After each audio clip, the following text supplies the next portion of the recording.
Starting in 5 seconds. I deem it a privilege to be invited to address this joint session of the US Congress. I thank you for the invitation. I bring you the greetings and good wishes of the people of India. India and the United States have much in common that is very important to both countries. You are the world's oldest democracy, we are its largest. Our shared commitment to democratic values and processes has been a bond that has helped us transcend differences. We admire the creativity and enterprise of the American people, the excellence of your institutions of learning, the openness of the economy, and your ready embrace of diversity. These have attracted the brightest young minds from India, creating a bridge of understanding that transcends both distance and difference between us. In addition to the values we share as democracies, there is also a convergence in our perceptions of a rapidly transforming global environment, bringing us much closer together than it at any time in the past. Globalization has made the world so interdependent that none of us can ignore what happens elsewhere. Peace and prosperity are more indivisible than ever before in human history. As democracies, we must work together to create a world in which democracies can flourish. This is particularly important because we are today faced with new threats such as terrorism, to which democracies are particularly vulnerable. Indian democracy has been fashioned around Indians' civilizational ethos, which celebrates diversity. Our society today is a result of centuries of assimilation of diverse peoples and ethnic groups. All the major religions of the world are represented in India. We have a tremendous diversity of languages, customs, and traditions. The father of our nation, Mahatma Gandhi, called for universal adult franchise as early as 1931, long before India became independent. Our political leader remained true to this commitment, and the constitution we adopted after independence enshrined democracy based on free elections and the associated principles of tolerance of dissent, freedom for political activity, protection of human rights, and the rule of law.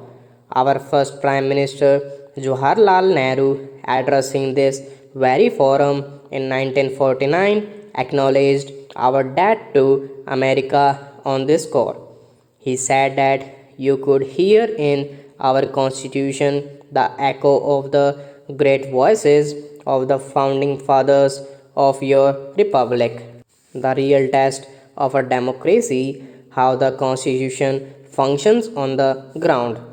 All Indians can be proud of what we have achieved in this area, and our experience is also relevant beyond our boundaries. Free and fair elections are the foundation of a democracy. Over the past 6 decades, governments in India at both the national and state level have regularly sought the mandate of the people through election. Our elections are conducted under the supervision of a statutory independent election commission which has earned respect for its fairness and transparency both at home and abroad. The independent judiciary has been a zealous defender of our constitution and a credible guarantor of the rule of law. The press is a key institution in any democracy, and our media has a well earned reputation for being free and fearless.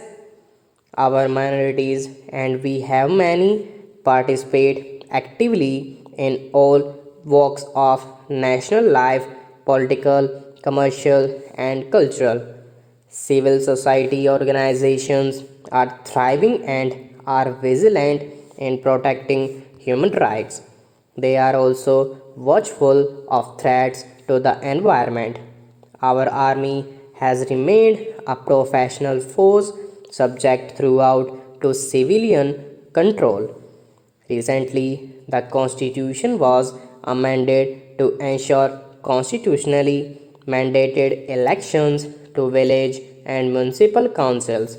This process has produced no less than 3 million elected representatives in the country, with 1 million positions reserved for women. This has brought democracy closer to the people and also empowered women and promoted gender balance.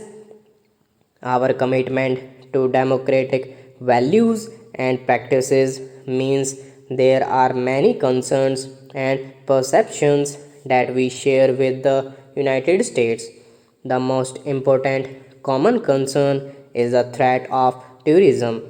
Democracy can only thrive in open and free societies. But open societies like ours are today threatened more than ever before by the rise of terrorism. The very openness of our societies makes us more vulnerable, and yet we must deal effectively with the threat without losing the openness we so value and cherish. India and the United States have both suffered grievously from terrorism, and we must make common cause against it.